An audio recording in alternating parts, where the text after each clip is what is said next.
Of consciousness है। और यदि 7 to 14 हर्ट्ज का फ्रीक्वेंसी है ब्रेन की वेव्स का, तो उसे अल्फा स्टेट ऑफ कॉन्शियसनेस कहा जाता है, जो कि एंडोर्फिन्स स्टेट है, मेडिटेटिव स्टेट ऑफ कॉन्शियसनेस है। जब आप हाइपर एक्टिविटी या हाइपो एक्टिविटी दोनों प्रकार के दोषों से मुक्त हैं, यानी कि शांत और संतुलित स्थिति में आप अवस्थित होते हैं। यदि ब्रेन की वेव्स फ्रीक्वेंसीज 15 to 25 है, 14 to 25 है, तो ये ब्रेन वेव्स का फ्रीक्वेंसी डिक्लेयर किया जाता है बीटा ब्रेन वेव्स। आप एक्टिव स्टेट ऑफ कॉन्शियसनेस में हैं, आप थिंकिंग स्टेट ऑफ कॉन्शियसनेस में हैं, आप परफॉर्मेंस एक्टिविटीज और hyper activities state of consciousness में अवस्थित होते हैं। यदि ब्रेन वेव्स का फ्रीक्वेंसीज बियॉन्ड 25 to 40 तक किसी को स्टडी कभी कभी किया गया है, फाइंड आउट किया गया है, वो जो ब्रेन के वेव्स हैं वो बहुत ही ज्यादा हायर फ्रीक्वेंसी पर होते हैं, और उस हायर फ्रीक्वेंसीज ब्रेन वेव्स को गामा ब्रेन वेव्स कहा गया है। गामा ब्रेन वेव्स का स्टेट जिनको होता है वो नॉर्मल थिंकिंग या इंटेलेक्चुअल स्टेट के व्यक्तित्व नहीं होते, वो इंट्यूशनल लेवल पर शिफ्ट हो जाते हैं। उनको इंट्यूटिव माइंड एक्टिव हो जाता है और वो बहुत ही ज्यादा टैलेंटेड होते हैं, उनकी परफॉर्मेंस एक्स्ट्रा ऑर्डिनरी होती है। जो कवि होते हैं, राइटर्स होते हैं, म्यूजिशियन होते हैं, साइंटिस्ट होते हैं, या अत्यंत प्रतिभाशाली हैं, प्रतिभा के धनी हैं और किसी भी क्षेत्र में सेवारत हैं, ऐसे व्यक्तित्व जो एक्स्ट्रा ऑर्डिनरी है, विशेष प्रतिभा के धनी हैं, ऐसे व्यक्तित्व अधिकांशता उनका ब्रेन वेव्स, उनका परफॉर्मेंस गामा ब्रेन वेव्स के स्टेट में होता है। गामा ब्रेन वेव्स की स्टेट में हम बहुत ही ज्यादा सेंसिटिव होते हैं, बहुत ही ज्यादा हायर लेवल ऑफ कॉन्शियसनेस पर होते हैं, हम इंट्यूशनल लेवल पर होते हैं, normal thinking mind, normal logical mind, normal reasoning mind के बियॉन्ड ऐसा व्यक्ति होता है। और इस प्रकार का व्यक्ति जो गामा ब्रेन वेव्स की स्टेट ऑफ कॉन्शियसनेस में होता है, वो व्यक्ति का इंडिविजुअल कॉन्शियसनेस यूनिवर्सल कॉन्शियसनेस के साथ ज्यादा एकाकार होता है, और वो व्यक्ति अपने आप को एज एन इंडिविजुअल बीइंग ना आइडेंटिफाई करता है और ना ही एज एन इंडिविजुअल बीइंग वो व्यवहार करता है।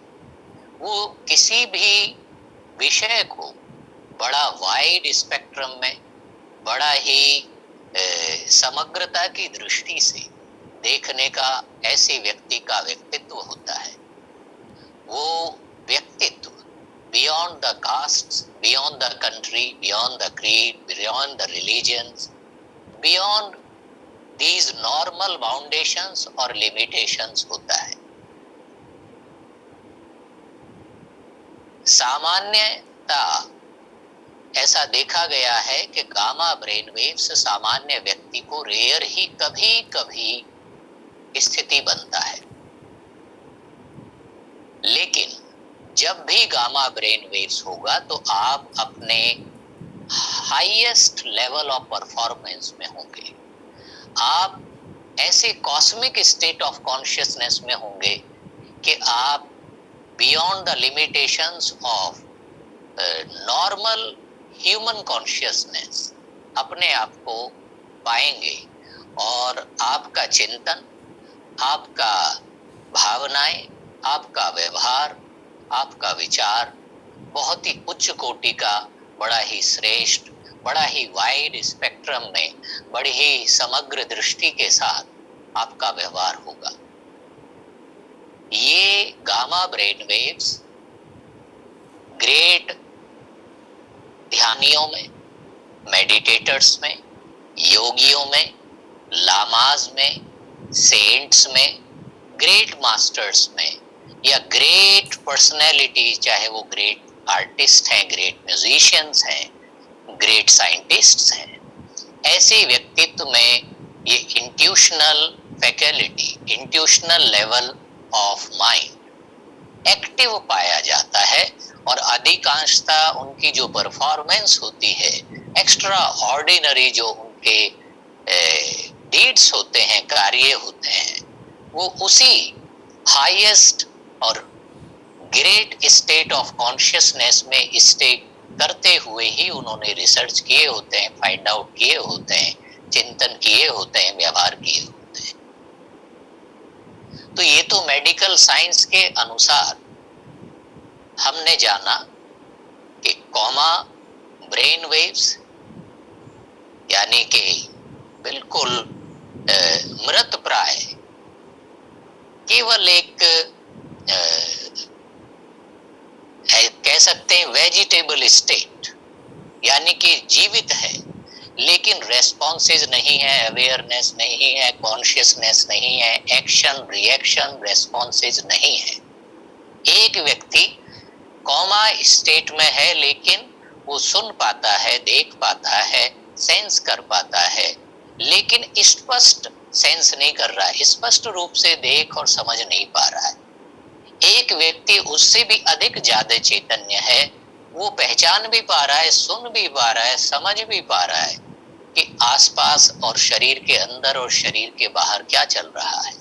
एक व्यक्ति उससे भी ज्यादा चैतन्य और अवेयर होता है, उससे भी अधिक जागृत अवस्था में, चैतन्य अवस्था में होता है, जो न केवल सेंस कर पाता है, अंडरस्टैंड कर पाता है, बल्कि एक्ट और रिएक्ट और रेस्पॉन्ड बेटर वे में कर पाता है। उसकी अंडरस्टैंडिंग, उसके एक्शंस, रिएक्शंस डाउट से फ्री, इग्नोरेंस से फ्री, डार्कनेस से फ्री और अधिक मात्रा में होते हैं। एक व्यक्ति है और अधिक चेतन, तो उसकी परफॉर्मेंस सामान्य चेतना के व्यक्तित्व से चलने में, बोलने में, देखने में, क्रियाकलापों में, उसके अध्ययन में, उसके परिवार के मैनेजमेंट में, उसके लाइफ मैनेजमेंट में, उसके हेल्थ मैनेजमेंट में, हर जगह उसका ट्रांसलेशन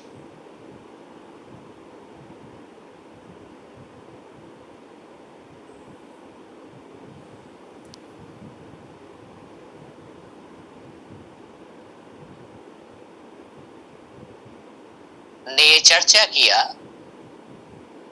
कि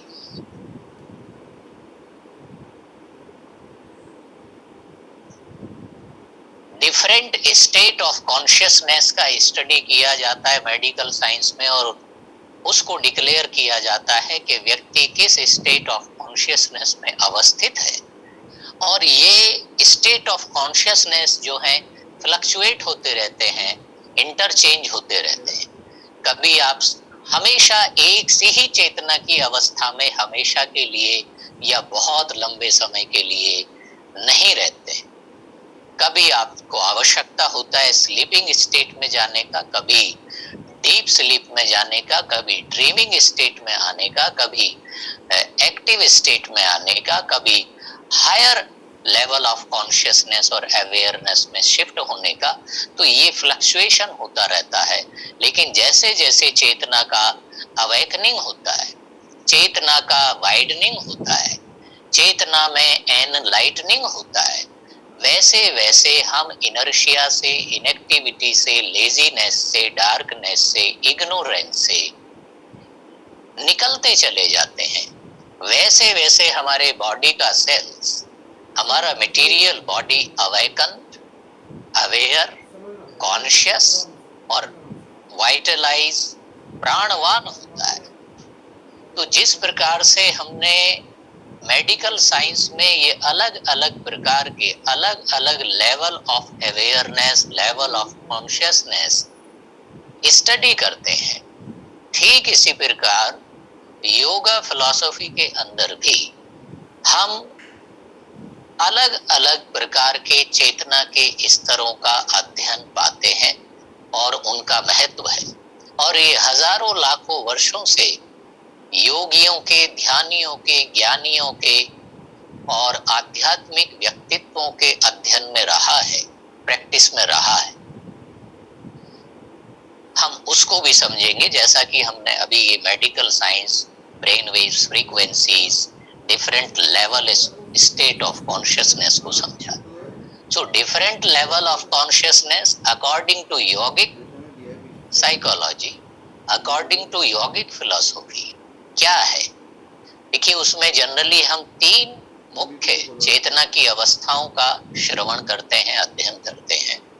वो है सुप्त अवस्था, दूसरा है स्वप्न अवस्था, तीसरा है जागृत अवस्था। तो सुप्त अवस्था स्लीपिंग स्टेट है, कोमा स्टेट के आसपास का या डीप और sound sleep state of consciousness जो है वो सुप्त अवस्था है। लेकिन स्वप्न अवस्था में आप बहुत गहरी नींद में नहीं है, आप बेटर रेस्पॉन्ड कर रहे हैं, आप बेटर सेंस कर रहे हैं, आपके अंदर एक्टिविटीज, रेस्पॉन्सेज सुप्त अवस्था की अपेक्षा अधिक मात्रा में है। तो आपकी चेतना, आपका अवेयरनेस, आपका कॉन्शियसनेस अधिक मात्रा में जागृत है इन कंपैरिजन ऑफ सुप्त अवस्था। स्वप्न अवस्था में कई बार आप कई लोगों को देखते हैं कि वो एक्ट और रिएक्ट भी करते हैं। उनके फेसेस पर, उनके फेशियल मसल्स पर, उनके बॉडी में कई प्रकार के रेस्पॉन्सेस भी देखने को मिलते हैं। और कई लोगों के तो ऐसे भी उदाहरण सुनने को होते हैं कि व्यक्ति को स्वप्न में बोलने की, बड़बड़ाने की, एक्टिविटीज करने की, उठ करके चलने की, उठ करके किचन में चले जाने की और भोजन आदि ग्रहण करने की आदत हो जाती है या प्रैक्टिस होती है। और रिकॉर्डिंग इन प्रोग्रेस, वो व्यक्ति सामान्यतः कहते हैं कि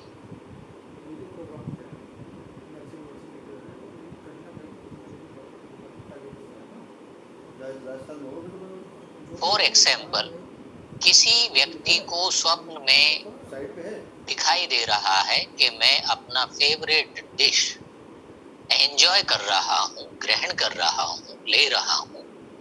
और ये तो वो मॉर्निंग में कहते हैं कि मैंने स्वप्न में आइसक्रीम खाया या अपना फेवरेट डिश मैं एंजॉय कर रहा था। लेकिन ऐसा अनेकों बार देखा गया है कि वो व्यक्ति सच्चाई में ही किचन में अवेलेबल उस डिश को प्रैक्टिकली जा करके, उठ करके खा रहा था, लेकिन वो इतना जागृत नहीं था। यानी कि अभी कुछ सुप्त अवस्था, कुछ स्वप्न अवस्था, कुछ जागृत अवस्था मिश्रित है वहां।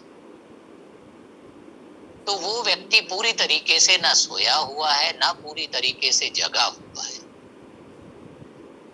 इस तरीके से वो व्यवहार कर रहा है। ऐसे अनेकों केसेस भी जजिस के सामने कई कंट्रीज में आए हैं कि जिन्होंने ये दावा पेश किया कि ये व्यवहार मैंने अनजाने में किया, ये व्यवहार मैंने नींद में किया, ये व्यवहार मुझसे, ये अपराध मुझसे एक कंफ्यूजिंग स्टेट ऑफ कॉन्शियसनेस में या स्लीपिंग स्टेट ऑफ कॉन्शियसनेस में हुआ।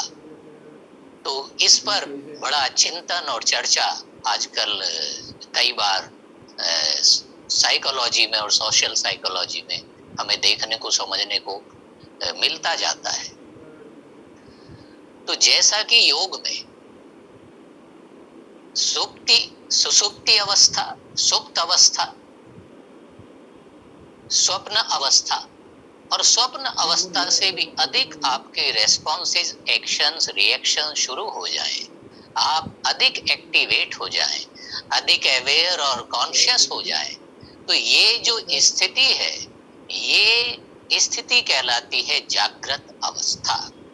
लेकिन योग के दर्शन के अनुसार जिसको हम जागृत अवस्था कह रहे हैं, सत्यता ये है कि वो भी पूर्ण जागृत अवस्था नहीं है। वो हम पार्टली ही जागृत हैं। हम जितने जागृत हैं उससे और अधिक मात्रा में जागृत हो सकते हैं, होने का पोटेंशियल और पॉसिबिलिटीज अभी हमारे जीवन में शेष होता है।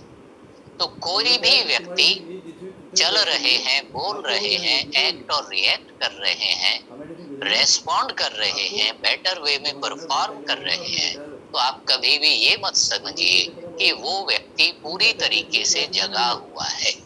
अकॉर्डिंग टू योगिक फिलोसॉफी हम कहते हैं, हम ये जानते और मानते हैं और स्टडी करते हैं कि वो व्यक्ति जागृत है, लेकिन अभी और भी अधिक जागृत हो सकता है। उसके नेत्र खुले हैं, वो विचार कर रहा है, वो बोल रहा है, वो चल रहा है, वो चिंतन कर रहा है, वो एक्ट और रिएक्ट कर रहा है, रिस्पॉन्ड कर रहा है, लेकिन उसके एक्शंस, रिएक्शंस, उसके रेस्पॉन्सेस और भी बेटर हो सकते हैं, और भी higher level of awareness, higher level of consciousness पर हो सकते हैं शिफ्ट। तो ये shift of consciousness from normal state, normal human consciousness से extraordinary state of consciousness में जाने की पोटेंशियल और पॉसिबिलिटीज हमेशा होती है, क्योंकि जो कॉन्शियसनेस है वो है इनफिनिट, एंडलेस। हम जितने कॉन्शियस हैं उससे और अधिक कॉन्शियस हो सकते हैं। यदि हम और अधिक कॉन्शियस हो जाते हैं तो हम उससे भी और अधिक मात्रा में कॉन्शियस होने का पोटेंशियल फील करने लगते हैं, पॉसिबिलिटीज और नेसेसिटीज हम महसूस करने लगते हैं। चेतना के एक शिखर पे, एक लेवल ऑफ कॉन्शियसनेस पर हम बहुत सारे प्रकार का जो प्रॉब्लम था, हम उसको समझ पाते हैं, सॉल्व कर पाते हैं, उसको देख पाते हैं, उसके सॉल्यूशन निकाल पाते हैं। लेकिन यदि हम उससे हायर लेवल ऑफ कॉन्शियसनेस पे शिफ्ट हो जाते हैं तो जो चीजें हमको उस लास्ट स्टेट ऑफ कॉन्शियसनेस में नहीं दिख रही थी वो भी हमको दिखाई देने पड़ने लगती हैं, सुनाई पड़ने लगती हैं, हम सेंस करने लगते हैं, हम फील करने लगते हैं, हम अंडरस्टैंड करने लगते हैं, हम एक्ट और रिएक्ट करने लगते हैं according to higher state of consciousness. तो योग फिलॉसफी में ये सुसुप्त अवस्था, स्वप्न अवस्था और जागृत अवस्था, और जागृत अवस्था से भी परे चेतना की अवस्थाएं हैं।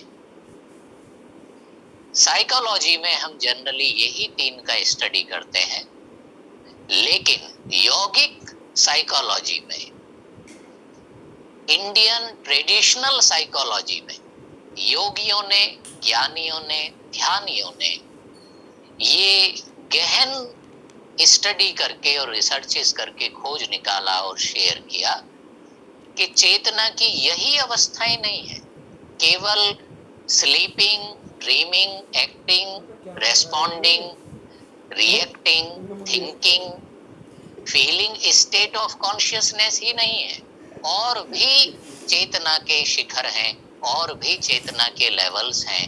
There are yet another domain and level of consciousness to explore, to be translated, and to be expressed and to be lived. तो योगिक फिलॉसफी में सुप्त अवस्था, स्वप्न अवस्था, जागृत अवस्था, जिसे हम जागृत अवस्था कह रहे हैं, वो अब हम जानते हैं कि व्यक्ति जगा हुआ दिखता है, लगता है, हम सोचते हैं, लेकिन वो जितना जगा है उससे और अधिक जागृत हो सकता है। कोई भी व्यक्ति जितना चैतन्य है उससे और अधिक, उससे भी और अधिक चैतन्य होने की पॉसिबिलिटीज और पोटेंशियल उस व्यक्ति के अंदर हिडन होता है, पॉसिबल होता है। तो उससे भी अधिक हायर लेवल ऑफ कॉन्शियसनेस पर, वाइड लेवल ऑफ कॉन्शियसनेस पर, देखिए कॉन्शियसनेस को आप ऐसे मानिए कि एक बिंदु की तरह, एक जीरो की तरह हम मान लें। जब उसमें एक्सपेंशन होता है तो ऑल द साइड्स होता है। केवल हायर लोअर तो हम समझने और समझाने की दृष्टि से प्रयोग कर रहे हैं, वो केवल लेवल हायर और लोअर ही नहीं होता है, वो साइड्स में भी होता है। वो ऑल द साइड्स एक्सपेंशन और वाइडनिंग और एनलाइटनिंग उसमें होता है। यानी कि कॉन्शियसनेस का ग्रोथ जो होता है वो all the sides, all around होता है, without any direction, without so called level up और लेवल डाउन। लेकिन समझने समझाने के लिए ये शब्द, ये भाषा साइकोलॉजिकल लेवल पर हम प्रयोग करते हैं, कर रहे हैं। तो योगा फिलॉसफी, योगा साइकोलॉजी में हमको ये अध्ययन में मिलता है कि चेतना के सुप्त अवस्था, स्वप्न अवस्था, जागृत अवस्था के भी परे दो मुख्य अवस्थाएं हैं। वो हैं तुरीय अवस्था और उसके भी पार, उसके भी बियॉन्ड है तुरीय अतीत अवस्था। देखिए तुरीय अवस्था में आप इतने अवेकन, इतने एनलाइटन, इतने वाइड कॉन्शियसनेस के लेवल पर होते हैं कि you feel one with each and everything.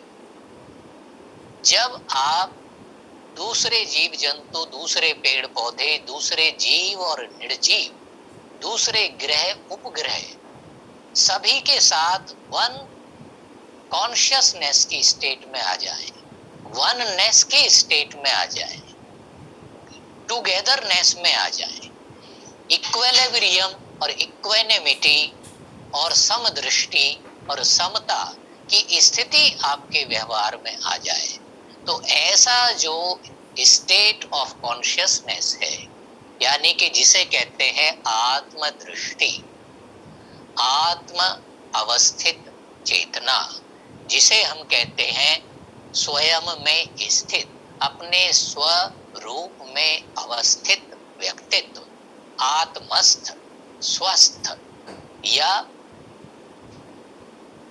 स्वयं की चेतना, यानी कि आत्म चेतना में अवस्थित जो व्यक्तित्व है, यानी कि जो सभी जगह अपना स्वरूप, आत्म स्वरूप, one is translated and expressed everywhere, ऐसा जो दर्शन कर पाते हैं, ऐसा जो सेंस कर पाते हैं, वो धर्मों के, जाति के, छोटे बड़े के, ऊंच नीच के, गरीब अमीर के, इस देश के, उस देश के, जो लिमिटेशंस हैं वो उससे मुक्त होते हैं और उनका व्यवहार, उनका व्यक्तित्व, उनका विचार, उनके क्रियाकलाप, उनके कृतत्व बड़े ही श्रेष्ठ और वाइड और एनलाइटनिंग होते हैं और मंगलकारी होते हैं, न केवल मानव समाज के लिए बल्कि अन्य जीव, इवन निर्जीव के लिए भी। तो तुरीय अवस्था जो है वो वननेस की अवस्था है। तुरीय अवस्था जो है सेल्फ रियलाइजेशन की अवस्था है। तुरीय अवस्था आत्म चेतना से चैतन्य हो जाने की अवस्था है, न केवल विचार और भावनाओं और इंटेलेक्चुअल लेवल की, बल्कि वो इंट्यूशनल और इवन बियॉन्ड इंट्यूशनल लेवल हम जाना शुरू हो जाते हैं, जहाँ हम साक्षात चीजों को वो जैसी हैं वैसी की वैसी देख पाते हैं, सेंस कर पाते हैं, फील कर पाते हैं, अंडरस्टैंड कर पाते हैं, without the datas, without the thoughts, without information, without logics.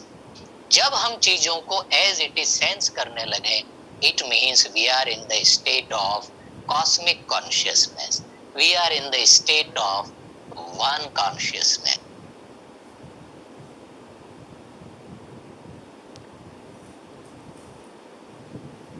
इसके बियॉन्ड भी एक स्टेट ऑफ कॉन्शियसनेस है जिसे हम कहते हैं तुरीय अवस्था के अतीत, बियॉन्ड, वो है तुरीय अतीत अवस्था।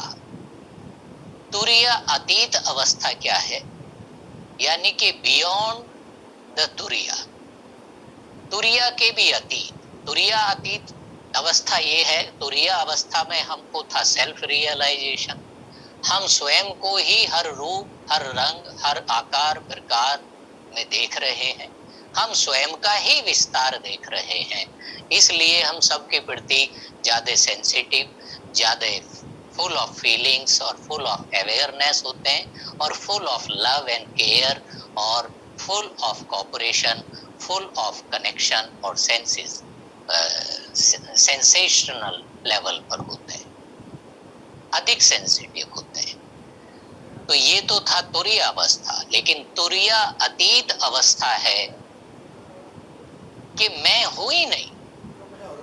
देखिए, तुरीय अवस्था में है कि सब कुछ मैं ही हूं, सब मेरा ही विस्तार है, सब एक ही चेतना का रूपांतरण और विस्तारीकरण है, ट्रांसलेशन है, एक्सप्रेशन है। तुरीय अतीत अवस्था है कि मैं नहीं हूं, मेरा होना या मैं हूं ये केवल अहंकार का या टीचिंग्स ट्रेनिंग का या मेरे आप अपने आप को मस्तिष्क, मन और भावनाओं, विचारों के कलर्स में कहीं आइडेंटिफाई कर लेने का एक प्रकार है। जब हम ये अनुभव करने लगे कि मैं हूं ही नहीं, वो ही है, वो कौन? वो परम सत्ता, वो परम चेतना, वो परम आत्मा, वो भगवान, वो हायर या सुप्रीम स्टेट ऑफ कॉन्शियसनेस ही है, हर रूपों में, हर आकार में, हर निराकार में।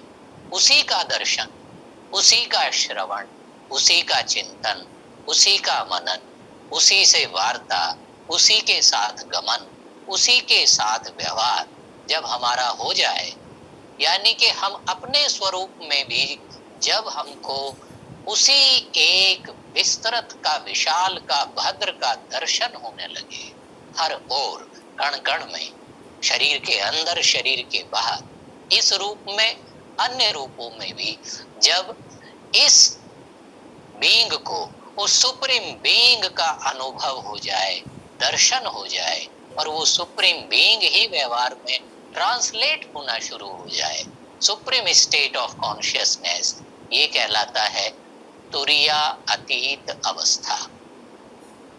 तुरीय अतीत अवस्था, तुरीय अवस्था हम कैसे अनुभव कर सकते हैं, करते हैं, कैसे प्राप्त कर सकते हैं, कैसे उसमें अवस्थित हो सकते हैं, और न केवल अवस्थित हो सकते हैं, कैसे हम उसको ट्रांसलेट कर पाते हैं, हम कैसे नॉर्मल ह्यूमन कॉन्शियसनेस के जंजाल से, केज से, लिमिटेशन से निकल करके एनलाइटनिंग और वाइडनिंग करते हुए हम कैसे higher state, higher sphere of consciousness में शिफ्ट होते हैं, ताकि हमारा व्यवहार, हमारे क्रियाकलाप, हमारा चिंतन, हमारे actions, reactions higher level of consciousness के ट्रांसलेशन हो जाएं, न केवल इंडिविजुअल या normal human state of consciousness के।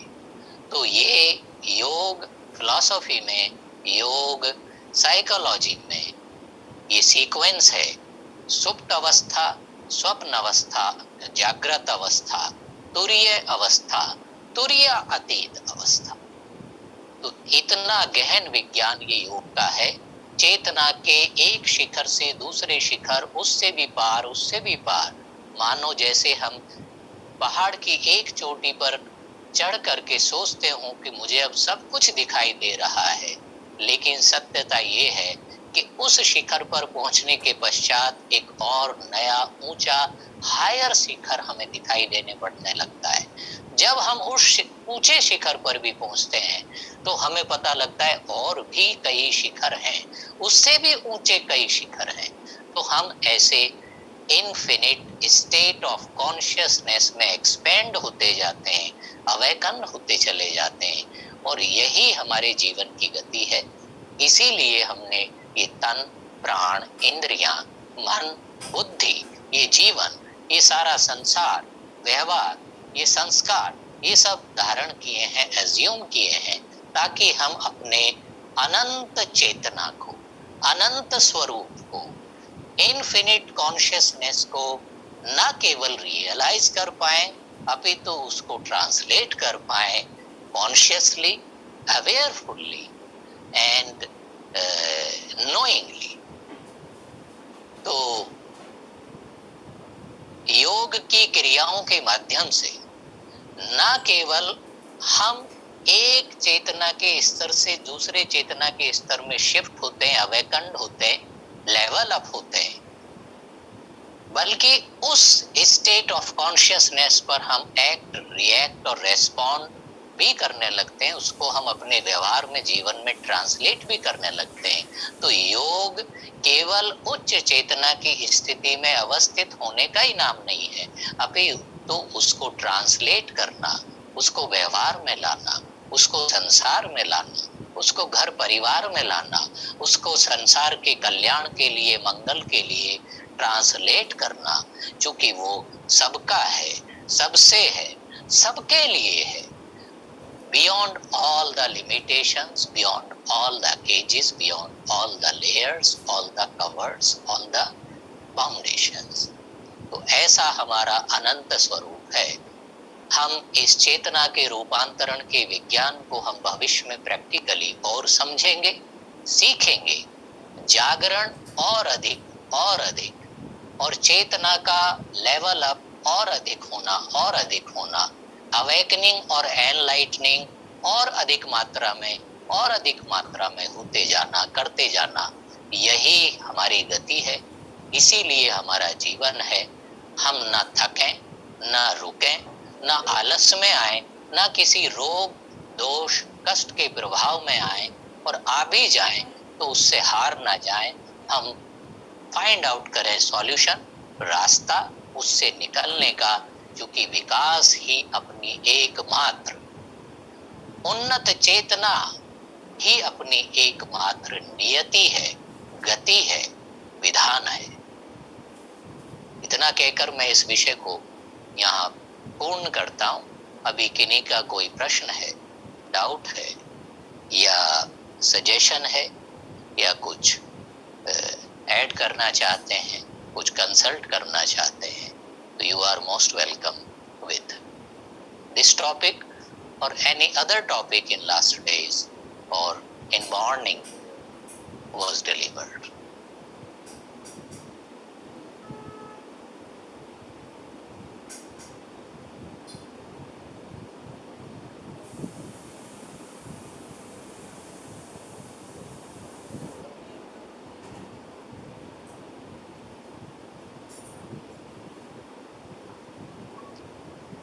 किन्हीं का भी कोई प्रश्न है, कोई डाउट है?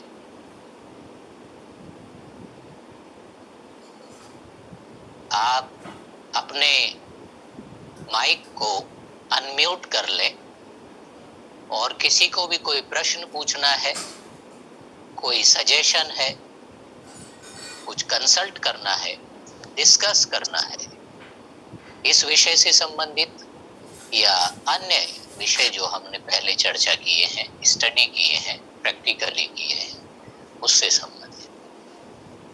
गुरुजी समस्या है। गुरुजी प्रणाम। प्रणाम जी भैया। मैं अग्निसार क्रिया जो करते हैं, इसमें तीनों बंद लगाते हैं, मूल बंद जी और उद्यान बंद, जलांधर बंद। तो क्या आप बोलते हैं ऊपर वाला नॉक नहीं लगाना चाहिए? ऊपर वाला भी लगा सकते हैं जी। जलांधर। देखिए इसमें सुधार करने की आवश्यकता है। आप कह रहे हैं कि हम कहते हैं अग्निसार क्रिया में तीनों बंद लगाए जाते हैं। हाँ, तीनों बंद आप लगा लेंगे तो अग्निसार क्रिया करेंगे कैसे? नहीं, तीनों बंद लगाएंगे, लास्ट में उद्यान बंद छोड़ करके फिर पेट को आगे पीछे करेंगे। जी, तो अग्निसार क्रिया में हमें तीनों बंद नहीं लगाते हैं। अग्निसार क्रिया में हमें केवल मूल बंद और जालंधर बंद, गले वाला नेक लॉक, ये हमें लगा होता है। उद्यान बंद जी बाद में आप खोल लेते सुने, हैं। हाँ सुनिएगा मेरी बात। फिर हम जो उड्डयन बंद है वो चूंकि हमने लगाया नहीं है, उसे लगाने की आवश्यकता भी नहीं है, और फिर हम एब्डोमिनल मसल्स को इनसाइड आउटसाइड मूवमेंट देते हैं। तो ये है अग्निसार। जो आप कह रहे हैं उसमें आप कनेक्ट कर पाएंगे, वो है त्रिबंध प्राणायाम। उसमें तीनों बंधाज लगते हैं। अग्निसार में तीनों बंधाज नहीं लगेंगे, केवल मूल बंध हो सकता है, या मूल बंध और जालंधर बंध हो सकता है, तभी तो पेट का मूवमेंट होगा। हाँ, ठीक है, ठीक है। ठीक है। और दूसरा क्या है, त्रिबंध प्राणायाम।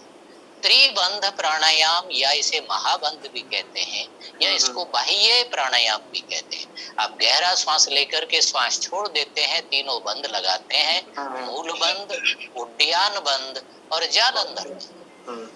ठीक है। तो ये तीन बंद जो होते हैं ये बाह्य प्राणायाम में होते हैं, त्रिबंध प्राणायाम में होते हैं, महाबंध में होते हैं। तो ये आप स्पष्ट कर लें इसे। ठीक है, ठीक है, समझ में। Thank you. ये आचार्य जी, हाँ ये जी। जो है कुटुम्बकम की हाँ भावना जी। है, ये क्या तुरीय अतीत अवस्था में आती है या तुरीय अवस्था में? देखिए, वसुधैव कुटुम्बकम, यानी कि मैं हूँ और ये सब मेरा कुटुंब है, यानी कि मैं का भाव है, और मैं को मेरे रिलेशन का, सभी के प्रति अपनी जिम्मेदारी का भाव है। तो ये तुरीय अतीत अवस्था तो नहीं है।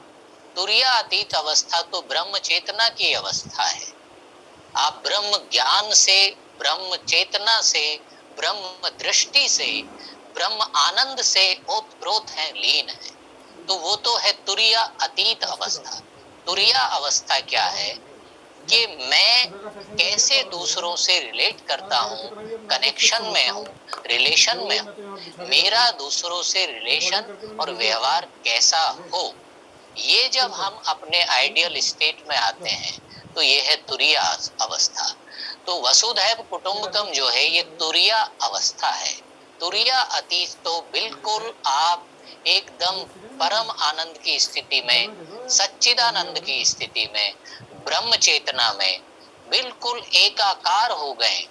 मैं और वो अलग अलग नहीं है, मैं और आप अलग अलग नहीं है। जब मैं और आपके अलग अलग होने का भान ही नहीं है तो मैं किससे व्यवहार करूंगा, किसके साथ किस तरह से व्यवहार करूंगा।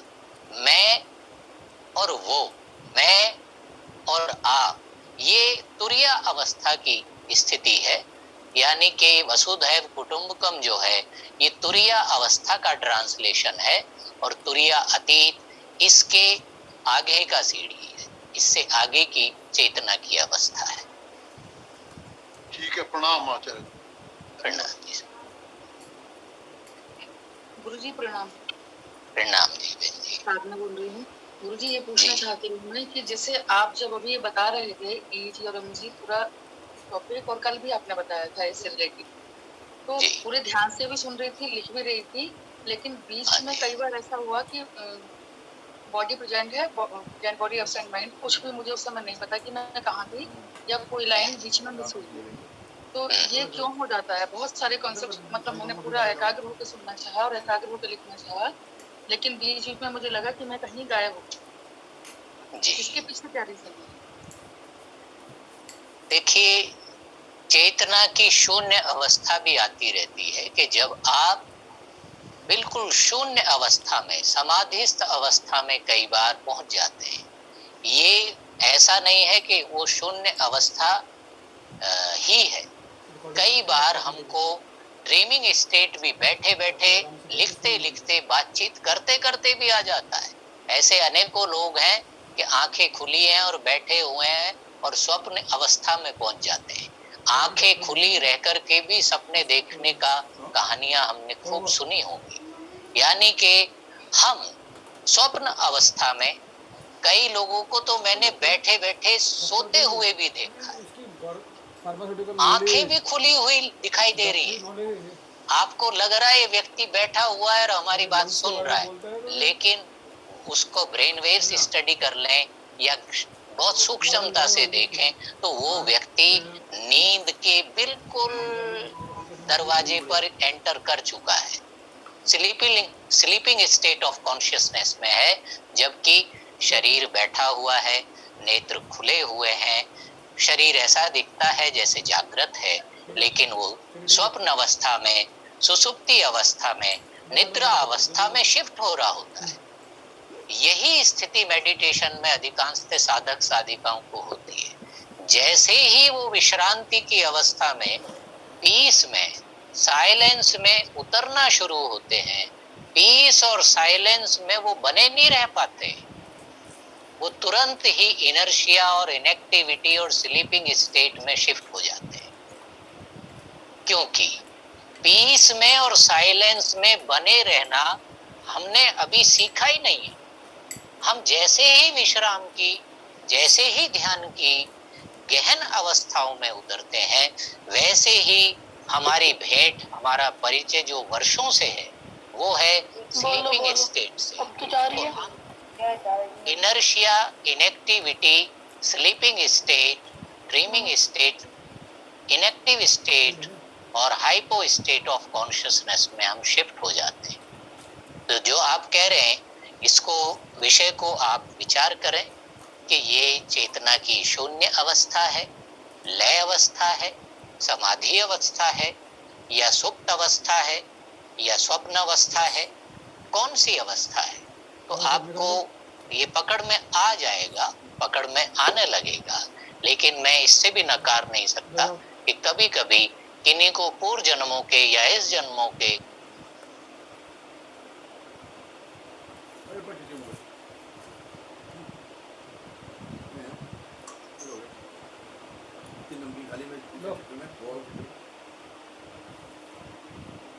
पास आउट होता रहा है, और इस जीवन में वो सीधे सीधे ध्यान अवस्था में सहजता से उतर पाता है।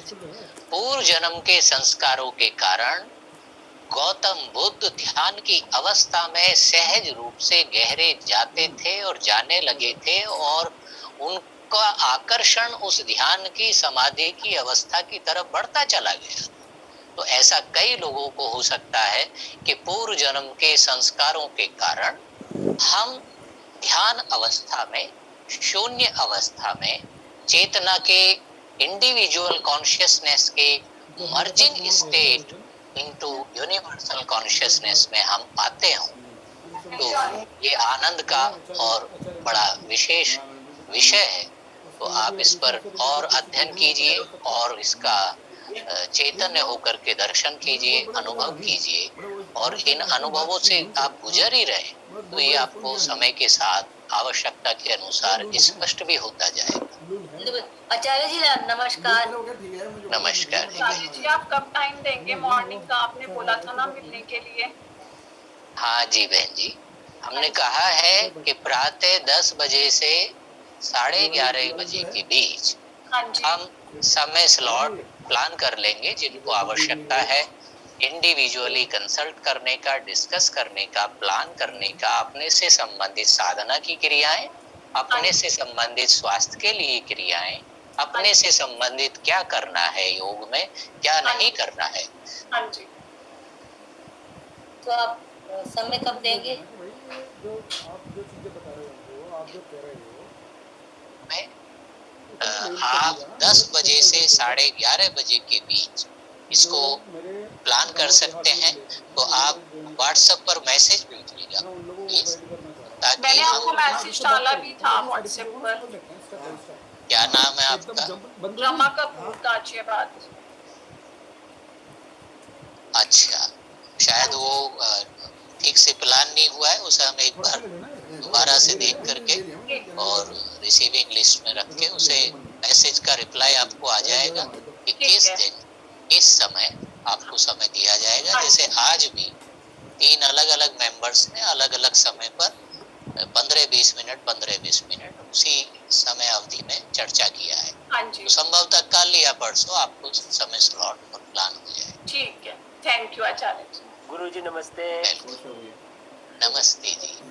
अभी बहन जी एक बात अभी चर्चा कर रही थी कि वो काम करते हुए, लेटते हुए अचानक कहीं गायब हो जा रही थी।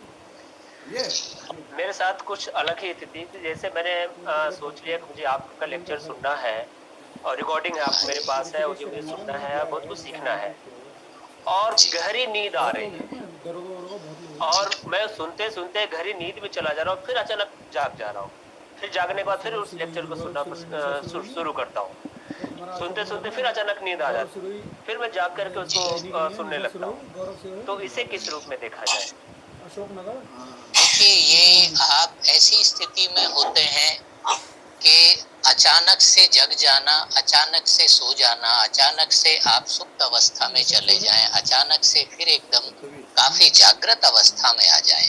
मैं इसे पूरी तरह जागृत अवस्था नहीं कह रहा हूँ, आप अधिक जगे हैं और कभी कभी स्लीपिंग स्टेट ऑफ कॉन्शियसनेस में भी शिफ्ट होते हैं, इनर्शिया इनएक्टिविटी में भी जाते हैं।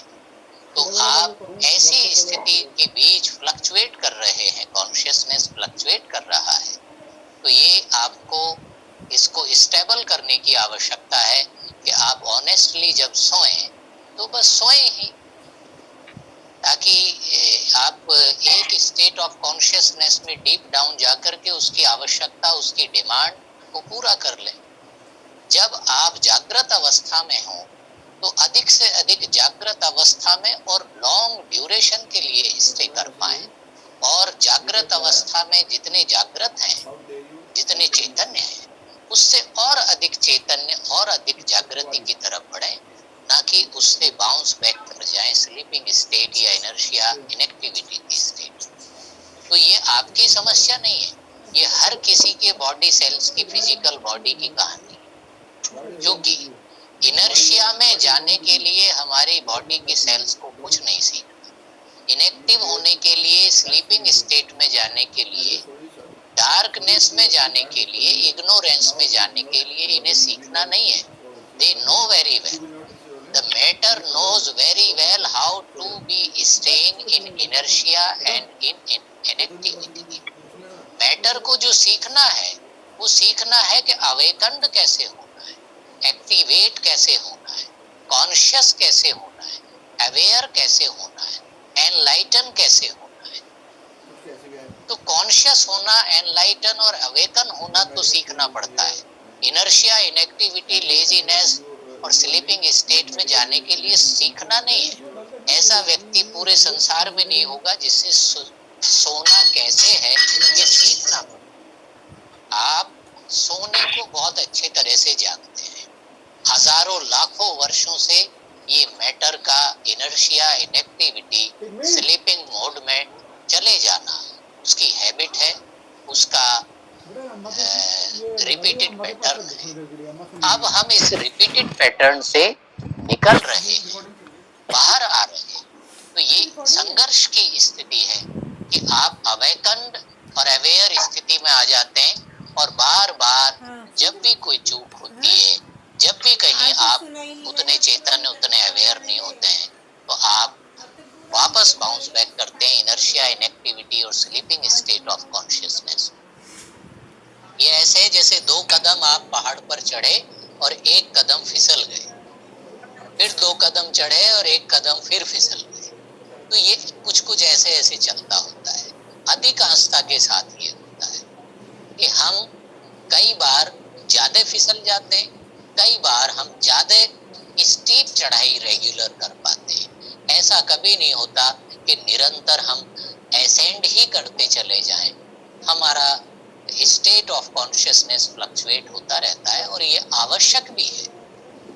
यदि कोई व्यक्ति स्लीपिंग स्टेट ऑफ कॉन्शियसनेस में ना जाए, ना आए, ना शिफ्ट हो, तो स्लीपिंग स्टेट ऑफ कॉन्शियसनेस में यदि हम जाना छोड़ दें और भूल जाएं, तो हमारी मेमोरी में इतनी इंफॉर्मेशन आ जाएंगी कि व्यक्ति का मस्तिष्क इतनी अनलिमिटेड इन्फिनिट इंफॉर्मेशंस को कैरी करेगा, वो संभाल नहीं पाएगा। देखिए, व्यक्ति का स्वभाव है कि हम बहुत जल्दी कोई भी घटना, दुर्घटना, चीजों को, गुड और बैड मेमोरीज को जल्दी ही भूल जाते हैं। इतनी जल्दी भूल गए लोग कि कोरोना माने क्या प्रॉब्लम थी। अभी लास्ट जनवरी फरवरी में लोग ऐसे व्यवहार करने लगे कि जैसे कोरोना बहुत ही गए जमाने की और किसी दूसरी पीढ़ी की कहानी रही।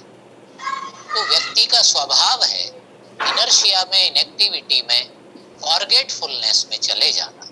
और योग आत्म विस्मृति से, आत्म स्मृति की ही यात्रा है। गुरुजी, ये एनर्सिया वाली स्थिति नहीं रहती है। मैं 4-5 घंटे में नींद पूरी हो जाती है। जैसे कि मुझे बॉडी पूरी 18 घंटा काम करने के बाद थक गई है, लेकिन मैं कुछ सीखना चाहता हूँ, मुझे कुछ सीखने का मन हुआ कि मुझे टारगेट है, मुझे इस घंटे में मुझे इस चीज़ को सीख लेना है। बॉडी तो 18 घंटे काम कर चुकी है, मैं चाहता हूँ सीख लूँ, और बॉडी कहती नहीं रेस्ट कर लो। तो ये जो द्वंद्व होता है ना, ये सुषुप्त अवस्था और जागृत अवस्था के बीच का द्वंद्व वाली स्थिति होती है। तो कई बार फिर बंद करके रखना पड़ता है, नहीं अब सो जाना है, अब मन कहता है नहीं इसको सीख लेना है, फिर इसको जान लेना है, फिर इसके बाद सोना है। तो ये सुषुप्त अवस्था और जागृत अवस्था के द्वंद्व वाली है, एनर्सिया वाली स्थिति तो मेरे अंदर नहीं है। ये खुशी की बात है कि आप इसको पकड़ पा रहे हैं कि ये एक कन्फ्लिक्ट की, स्ट्रगल की स्थिति है कि और अधिक चेतन और अधिक जागृत होने की चाह के बीच आप इनर्शिया, इनएक्टिविटी को, स्लीपिंग को, हैबिट को छोड़ना चाहते हैं। तो वो हैबिट आपके संकल्प से, आपके कसम खाने से, आपके डिसीजन मात्र से नहीं छूट जाएगी। एक रिपीटेड पैटर्न, एक repeated habit for last so long time, उसे जाने में थोड़ा समय लगेगा। अवेकनिंग, एनलाइटनिंग और ट्रांसफॉर्मेशन होने में समय लगता है। एकदम से स्विच ऑन हो गया और ट्रांसफॉर्मेशन हो गया जैसी चीजें नहीं होती हैं। ये तो बहुत ही रेयरेस्ट किसी किसी को कभी हुआ है कि विद इन डेज या विद इन मोमेंट्स ऐसे व्यक्ति से और बिल्कुल अलग ही टाइप का व्यक्तित्व वो बन गया अचानक से। इतनी एनलाइटनिंग, इतनी अवेकनिंग, इतना ग्रेट और स्पीडी ट्रांसफॉर्मेशन बहुत ही रेयर सुनने और देखने को। तो we are in the most welcome, we are in the process of awakening. और ये ग्रेजुअल अवेकनिंग है, ये रेगुलर इवोल्यूशन का प्रोसेस है। And we are still in the evolutionary process. And इस इवोल्यूशनरी प्रोसेस ऑफ कॉन्शियसनेस को हम speed up कर सकते हैं, एक्सीलरेट कर सकते हैं योग की क्रियाओं के माध्यम से, ध्यान के माध्यम से, प्राणायाम के माध्यम से। योग भी उसके लिए एक हेल्पिंग टूल है, साधन है। और भी बहुत साधन है। बहुत सारे लोग देश में, दुनिया में ऐसे होते हैं वर्ल्ड में कि उन्होंने योग सुना भी नहीं है, कभी किया भी नहीं है, तो भी उनकी चेतना उच्च स्तर की हुई है। तो केवल योग ही चेतना के रूपांतरण का विज्ञान और साधन नहीं है। चेतना के रूपांतरण के प्रयास अन्य देशों में अन्य प्रकार से होते रहे हैं, लेकिन हमें भारत के वंशजों को, भारत के आंगन में सहज रूप से योगियों की, ज्ञानियों की, ऋषियों की देन, योग की क्रियाओं का लाभ और परिचय हमें मिलता है और हम इसको साधन के रूप में लेते हैं। ये कोई साधना नहीं है, ये साधन है, ये हेल्पिंग टूल है। जैसे कि आप नाव का सहारा ले लेते हैं नदी पार करने के लिए, वो हेल्पिंग टूल है, हेल्पिंग इंस्ट्रूमेंट है। उद्देश्य है पार होना, उद्देश्य है एक्रॉस पहुंच जाना, उद्देश्य है एक दूसरे लेवल और ऑफ कॉन्शियसनेस में पहुंच जाना। ठीक ऐसे ही योग एक नाव की तरह है, जिसे आप साधन के रूप में अपने ही चॉइस से सेलेक्ट करते हैं, अपने ही प्रेरणा से उसमें आते हैं। कोई आपको धकेल नहीं रहा, कोई आपको खींच नहीं रहा। ये आपका कोई संस्कार है पूर्व जन्म का कि आप इन योग के ज्ञान को कनेक्ट कर पाते हैं और उसका लाभ ले पाते हैं। और उसका लाभ लेने के लिए स्वयं से प्रेरित होते हैं, स्वयं से संचालित होते हैं। और आप आज से नहीं, हर कोई साधक साधिका हमसे मिलने से पहले, उनके गुरुओं से भी पहले, इस जन्म से पहले से भी वो अपनी चेतना के विस्तार में संलग्न होते हैं, साधनारत होते हैं। तो हम बहुत लंबे समय से योग के, ध्यान के, चेतना के रूपांतरण के साधक हैं, साधिका हैं। अभी हम मिलजुल करके इस आयोजन को चेतना के रूपांतरण और अवेकनिंग के प्रयास को कर रहे हैं all together. Thank you so much for being all together. Guruji, एक छोटा सा और कंफ्यूजन था। ये जो बुद्धि के विकास की अवस्थाएं हैं, मन, फिर बुद्धि, फिर विवेक, फिर प्रज्ञा, फिर तंबरा, और फिर चेतना के विकास की जो अवस्थाएं हैं, इनके अंतर संबंध क्या है, थोड़ा सा क्लियर कर दें। जी देखिए, बड़ा सुंदर और वाइड विषय है, इसे भविष्य में हम चर्चा करेंगे, लेकिन एक इंट्रोडक्टरी हम इसे अभी आपके लिए चिंतन के लिए छोड़ देते हैं चर्चा करके, कि चेतना के जैसे जैसे स्तर हायर लेवल पर हम शिफ्ट होते हैं, वैसे वैसे आपका मन विकसित होते हुए आपके बुद्धि की क्षमताओं को विकसित करता है। वैसे वैसे जैसे आपकी चेतना और अधिक विस्तृत होती है, विस्तारित होती है, आप और अधिक चैतन्य होते हैं, तो आपकी बौद्धिक क्षमताएं और हायर लेवल पर शिफ्ट कर जाती है। आपका इंटेलेक्चुअल लेवल इंट्यूशनल लेवल पर चला जाता है, और भी अधिक चैतन्य आप यदि हो जाएं, ट्रांसफॉर्मेशन ऑफ कॉन्शियसनेस अवेकन और वाइडन हो जाए, तो आप और उच्च चेतना के स्तर पर इंट्यूशनल लेवल के भी बियॉन्ड चले जाते हैं, यूनिवर्सल लेवल ऑफ कॉन्शियसनेस में शिफ्ट हो जाते हैं। यूनिवर्सल स्टेट ऑफ बीइंग ही हमारा मूल स्वभाव है, मूल स्वरूप है। हम शाश्वत, हम अनंत, हम यूनिवर्सल बीइंग है, हम इंडिविजुअल बीइंग नहीं है, हम कोई पर्सनल बीइंग और ह्यूमन बीइंग नहीं है। ये फॉर्म तो हमने धारण किया है, लेकिन जो हमारा रियल बीइंग है वो यूनिवर्सल है, वो इन्फिनिट है, वो इटर्नल है। जब हमें ये पता लगता है तो हम इनसिक्योरिटी की फीलिंग से, फियर से मुक्त होते चले जाते हैं, और जो अपने इटर्नल स्वभाव में स्वस्थ हो जाएगा, स्वयं में अपने स्वरूप में अवस्थित हो जाएगा, वो निश्चिंत होगा, निडर होगा, free from fear, liberated and free from insecurities होगा। ऐसे साधक साधिका स्वस्थ होते हैं, आनंदमयी होते हैं। उन्हें कष्ट, रोग, दर्द आ सकते हैं, लेकिन वो टेम्परेरी होते हैं, कोई अनुभव करने के लिए, कुछ अनुभव से गुजरने के लिए होते हैं, वो उससे निकल आते हैं, उससे जीत जाते हैं। धन्यवाद। Thank you.